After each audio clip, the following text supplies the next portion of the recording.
welcome to Neophyte.tv, the technology show for the not-so-geeky. I'm Heather Driscoll. And I'm Ben Friedman, and today on the show, we're going to be looking at this. You know, I love it when we review cameras. Yeah. I love cameras. And this is the latest by Panasonic. This is the Panasonic TM700, HDC TM700. Correct. People just call it TM700. And this is a very cool camera. It has 32 gigs of built-in memory. Correct. And then you can also put a card in. So you can store like a couple hours of video built in, or you can store on the memory card. Right. About 4 hours. About 4 hours, yeah. And you know, it depends on the size of the card. You can buy big cards. Correct. And other one. But it turns on right when you open it here. There's the nice How easy big was that? screen. It's super easy. Ready to go. And I'm going to just start recording here, and you can tell me what you thought of this camera. I loved this camera. So this one has about a 3-inch screen, which is really large, and it's very clear. Yeah.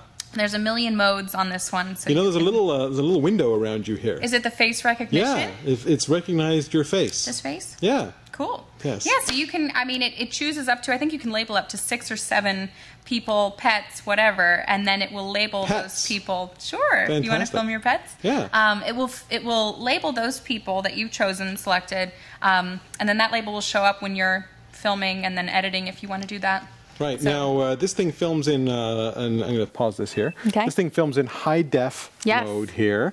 And I got to tell you, I thought the widescreen high def, I thought the quality was great. It's fabulous. Yeah. And it takes still photos also, and actually the quality of those are good. It so does. It's got a built-in flash, so this is a multi-function Here, let me take a camera. You ready? Yeah, ready? Cheese.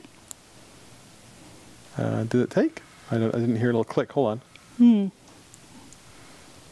Now, it does have a flash, but it's not using the flash. Maybe because you're under too much light. Yep. That's okay. I think I got a couple of photos there. But it's got, so it has the built-in wrong. still camera, which is great, the face recognition, which is great, and then all of the dummy modes that we always talk about can recognize if you're outside, inside. Got wind canceling. Oh, I see. I was in the wrong mode. I'm sorry. Well, let's try that again. Well, and I said it had dummy modes. Obviously not dummy enough for me. Ready? 1, 2, 3. Oh, that's there better. You go. Did you hear it go? I did. There was a little which click. Is the universal sound for I just took a photo. I just did. Yeah. And I said to say cheese, so we've just got all the sounds covered. Yeah. But what's really neat about this camera is if you're filming motion, action, sports, etc., and then once it chooses your subject, and this subject is now running, it will follow. It tracks it. It's got subject tracking. It's, you know what? This is great for kids. You know, my little 2-year-old. Well, my little 2-year-old has now learned how to run and runs around the house. Yeah. And so this thing, it locks onto her, and it's almost like Star Wars. You know, where a little it's like missile lock. You know, it's like as she's running, the little screen follows her around. The not so geeky.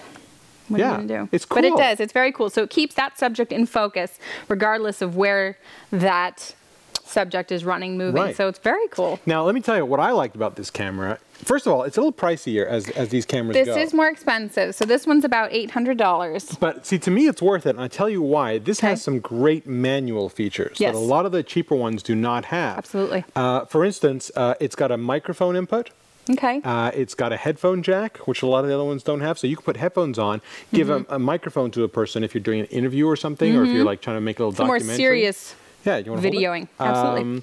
You know, it is great for doing that sort of stuff. You can't do that. A lot of the cameras these days, they don't have that microphone input. And this has a touch screen, which is... Yeah, you can choose what you want to focus on. So if you've got something in the background or something in the foreground, you can touch whichever one you want to focus on. Correct. You can even do what they call a rack focus, where you go from the foreground and then touch the background. Fancy. Yeah. Like a soap opera. Fancy. Looks like a soap opera. I like that. Yeah. Very cool. So there are some, even Panasonic makes some less expensive models, though, that have many of these functions, They correct? don't have like, but not they don't have the mic. Not all of them. Okay. The cheaper ones don't have the mic jack. They don't have the headphone jack. They also, you see this ring on the front here. If you hold it up for the good folks here, there's this ring that you can turn, and you can set this ring to be focused, to be zoomed, to be iris. You can set it what you want, and then you've got manual control. So if you want manual control, this is the camera for you. The geekier side of me, really likes that part. I think my issue obviously would be the price of this one. Panasonic makes one that has most of these functions for the more casual, it's like 400 videographer, and it's $479. Yeah, I saw that one, and again, a good camera, but it doesn't have. Not quite the same functionality here. And let me show you, there's one more feature of this that most people, quite frankly, most people are not going to use this feature. But there's a button in here. In fact, it's got a dedicated button. I don't know if you can see that here. The bend feature. It's called 1080 60p. And this is where, see, the AVC HD, what this records, usually records in 60i, which means it's capturing half of a frame every time it captures a frame. And then it interlaces them. That's what the I stands for, interlace. It interlaces them so you get, to get 60 frames per second. Right.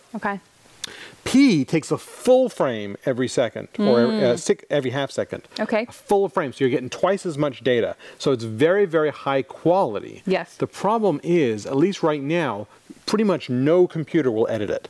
Oh, really? It's a proprietary format that only Panasonic has. It's not part of the regular AVC HD format. So it's a great, high quality way of capturing video. But you got to like what you've shot the first time. There's no going back. You can play it back on the camera. Yes. Or you can convert it to something else on your computer, but you can't really edit it the way it is. So it's great if you're just going to play back on, you shoot it on the camera, play it back. Like if you take the HDMI out and plug it into a big screen monitor, it looks incredible.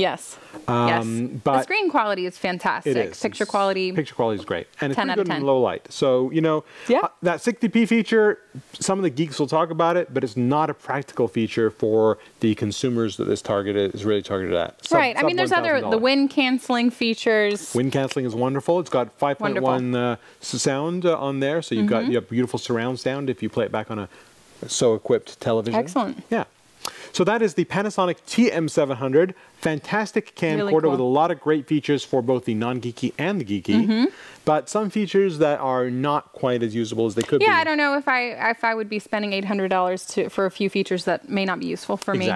But I did like it very much. There you go. And we got another segment coming up right after this, so please stay tuned.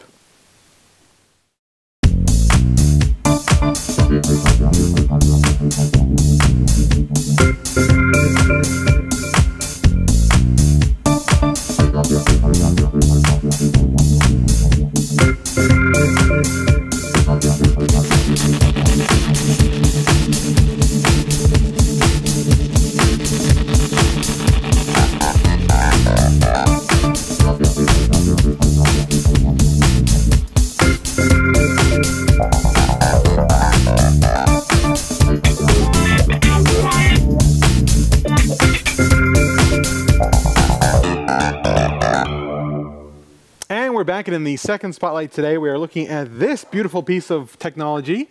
This is the Canon CanoScan LiDE200, or LiDE200, or LiDE200. And it is light. It is light. Yeah, feel that. It is. This is a very light scanner. Yes, it is. The lightest one I felt. It is light scanner, and that's because with like with a lot of these flatbed scanners, there's not a lot actually in it. It's mostly air. A chunk of glass, and then it has this the thing that goes up and down. What's the technical name for that thingy? The thingy that goes up and down. The thingy that goes up and down.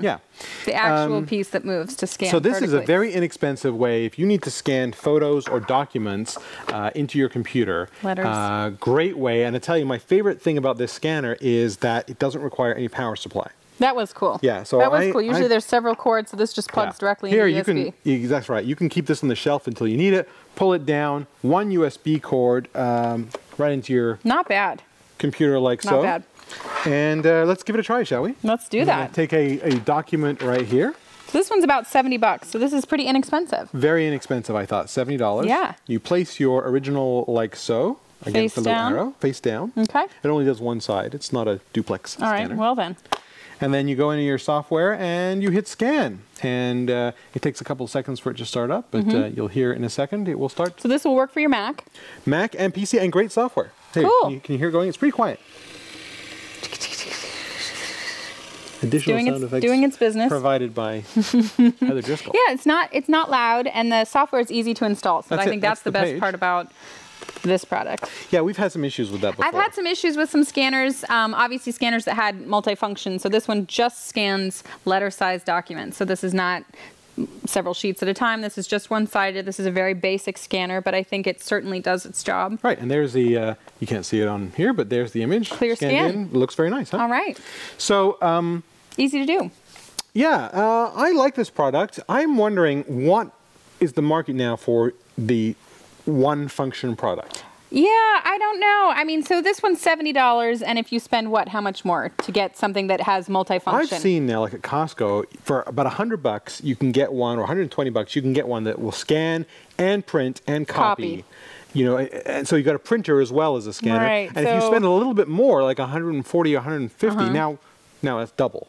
Okay, so it's not a little bit more, it's quite a bit more. But then you can get one with a sheet feeder on top. So if you want to scan like 20 sheets, you just put all 20 sheets in there and scan it away. So this is for, I mean, if you want your exercise, you're into the manual labor, this is the scanner that might be for you. But it is very inexpensive. I'm not sure, though, if I wouldn't spend the extra $30 to get one that had more functionality, but it's very light. So this is the lightest one, most portable. It is light and portable. You know who this would be great for is... Who? Tell me. Crap. I think if you need to actually have a portable flatbed scanner, we've seen plenty of scanners that are portable that are the sheet fed. Yes. But let's say you're doing photos or books or something that you don't want to put through a sheet fed machine. Photos is a perfect example, I think. Because you don't want to bend them through one of those roller things.